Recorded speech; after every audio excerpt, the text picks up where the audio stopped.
ठीक आहे, बाकीच्यांना कोणाला विचारायचं असेल तर प्रश्न बोला. क्रमांक 3. आशिष जी, ते आधी उभे राहिले. 71,665 छापल्याप्रमाणे.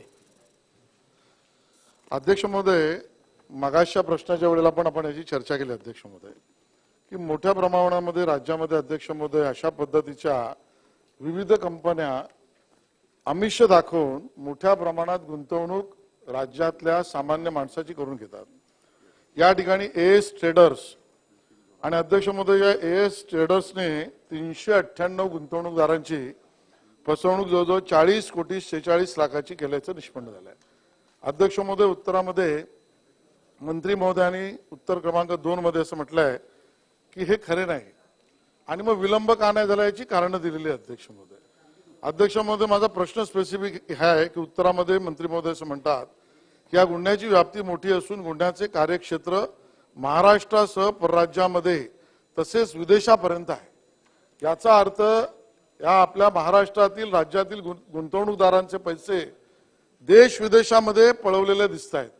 आणि त्यामुळे अध्यक्ष महोदय, या विषयामध्ये चार्जशीट जरूर पोलिसांनी दाखल केली आहे, पण हे देश विदेशापर्यंत याची पाळंमुळं पैसे फिरवले गेले आहेत. आणि त्यामुळे याच्यावरचा एक कायदा पीएमएलए आहे विदेशात पैसे रूट करण्याच्या विषयात. त्या पीएमएलए अंतर्गत याची चौकशी केंद्र सरकारच्या ईडीच्या माध्यमातून करण्याचा सरकार निर्णय करते का, तशी घोषणा करेल का, एक. आणि अध्यक्ष महोदय, सन्माननीय सदस्य केदार साहेबांनी प्रश्नात म्हटलेला आहे की तो आरोपी पळून गेला. तर अध्यक्ष महोदय, उत्तरामध्ये असं म्हटलंय की 35 आरोपी निष्पन्न झाले, 13 आरोपींना अटक झाली आहे. मग यातला मूळ आरोपी हा पळून गेला आहे का नाही, तो ॲब्स्कॉन्डिंग आहे की नाही, या विषयामध्ये 2 प्रश्नांची उत्तर आहे की पीएमएलए कारवाई करणार का आणि मुख्य आरोपी पळून गेलाय का, त्याच्यावर काय कारवाई करणार. मान्य अध्यक्ष महोदय, सन्माननीय सदस्य आशिष शेलारजींनी जो मुद्दा उपस्थित केला हे खरं आहे की याची व्याप्ती खूप मोठी आहे. वेगवेगळ्या राज्यांशी समन्वय करून या संदर्भातली जी काही तपास आहे तो तपास आपला चाललेला आहे. आणि आपण जी सूचना केली आहे त्या सूचनेनुसार निश्चितपणे या संदर्भात जर आवश्यकता असेल आणि पैसा जर त्या ठिकाणी विदेशात गेला असेल, अजून तशा प्रकारची वस्तुस्थिती लक्षात आलेली नाही, तपास चाललेला आहे. पण अशा प्रकारची वस्तुस्थिती लक्षात आली तर पीएमएलए कायद्याच्या अंतर्गत ईडीची मदत देखील या संदर्भात घेण्यात येईल.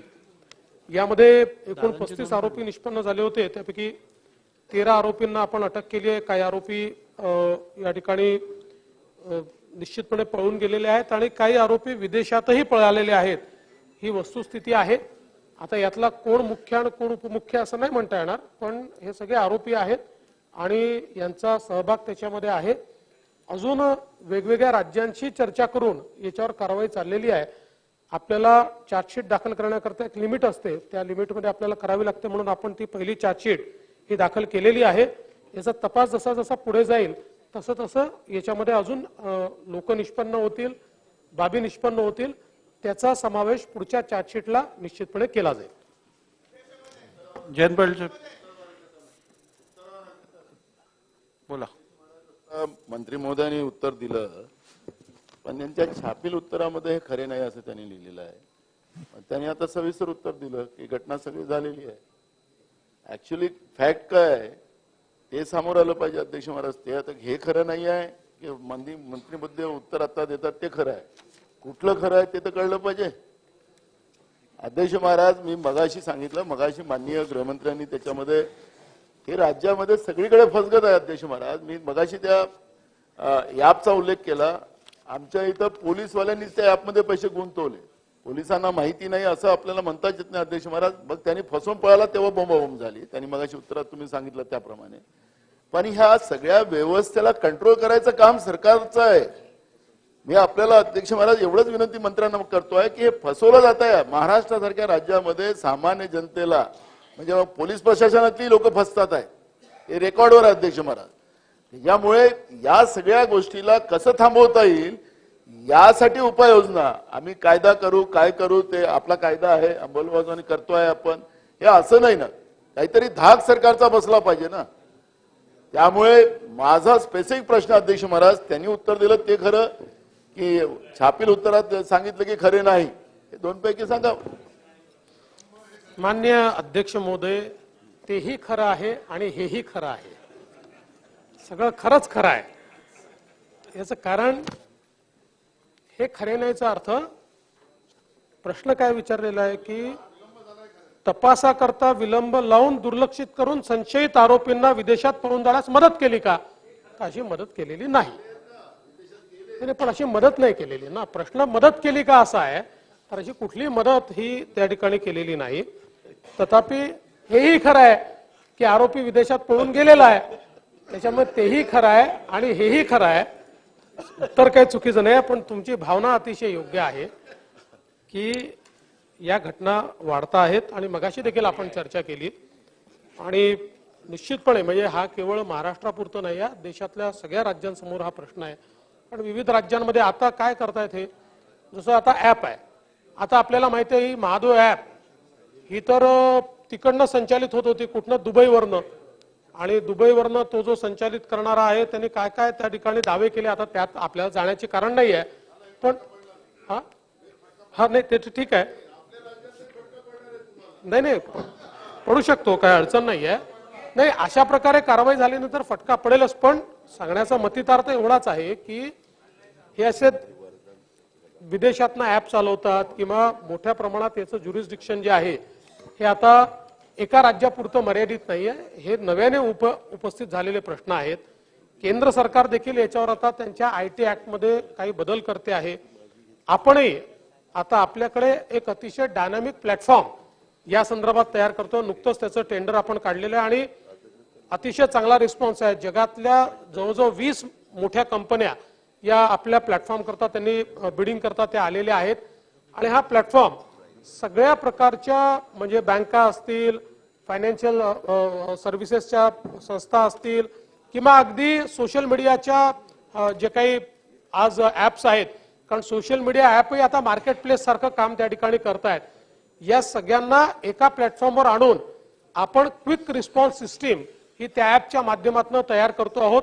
याचं एक प्रेझेंटेशन हे आपण ज्यावेळेस माननीय देशाचे गृहमंत्री यांनी देशातल्या सगळ्या राज्यांच्या डीजींची आणि मुख्य गृहमंत्र्यांची बैठक घेतली होती, तिथे देखील आपण ते केलं होतं.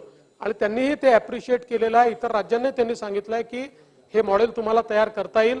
त्यामुळे क्विक रिस्पॉन्सचं मॉडेल हे देखील आता आपण डिजिटल प्लॅटफॉर्म तयार करून त्या ठिकाणी तयार करतोय. जयंत पाटील साहेब. अध्यक्ष महोदय, सन्माननीय उपमुख्यमंत्री महोदयांनी सांगितलं आणि मगाचाही प्रश्न असाच होता.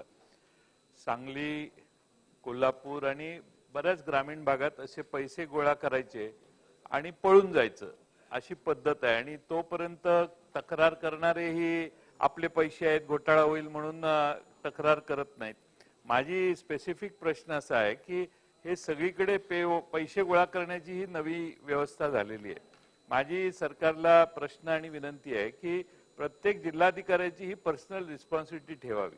इंटेलिजन्स प्रत्येक तालुक्यातनं कुठं कोण पैसे गोळा करते काय आहे हे, आणि चालू असतानाच ह्याच्यात अटकाव झाला पाहिजे. सगळे पैसे कोट्यावधी रुपये गोळा करतात आणि मग ते नवरा बायको मुलांसकट निघून जातात आणि कुणालाही सापडत नाही. आणि मग सगळे आमचे पैसे कसे मिळणार म्हणून सरकारकडेच परत येत असतात. माझी स्पेसिफिक प्रश्न आहे उपमुख्यमंत्री महोदयांना की गृहमंत्री म्हणून महाराष्ट्रातल्या प्रत्येक जिल्हाधिकाऱ्यांना, जिल्हा प्रमुख, पोलीस प्रमुखांना आणि DYSPना आपापल्या भागात विजिलंट राहावं आणि चालू असतानाच असे प्रकार, कोणी पैसे गोळा करायला लागले, कोणी स्कीम काढली तर पहिल्यांदा आपला माणूस या दारात गेला पाहिजे आणि त्याला त्याचा खुलासा विचारला पाहिजे. अशी यंत्रणा सरकार या महिन्यापासून सुरू करेल का? मगाशी पहिल्या प्रश्नाच्या उत्तरात मी सांगितलं होतं ते पुन्हा थोडं विस्तृत सांगतो की आपल्याला एक अशी यंत्रणा ही आता EOWच्या अंतर्गत तयार करता येईल की ज्या ठिकाणी त्यांनी केवळ इंटेलिजन्सचं काम करावं. म्हणजे जसं आपल्याकडे स्पेशल ब्रँच असते, ती स्पेशल ब्रँच इंटेलिजन्स गोळा करत असते, तसं फायनान्शियल इंटेलिजन्स म्हणजे अशा प्रकारचे गुन्हे घडतायत का, काही ऍड्स आले आहेत का, कोणी पैसा जमा करताय का, तर आपण जे सांगितलं ते कलेक्टरच्या ऐवजी ते EOW मध्ये अशा प्रकारची एखादी व्यवस्था ही तयार करण्याचा निश्चितपणे विचार करू. पहिल्या टप्प्यामध्ये 4-5 आपले जे कमिशनरेट आहे त्या ठिकाणी तयार करू, जेणेकरून आपल्याला त्यातनं काय अनुभव येतो हे आपल्या लक्षात येईल आणि मग त्याचा विस्तार आपण करू. शेवट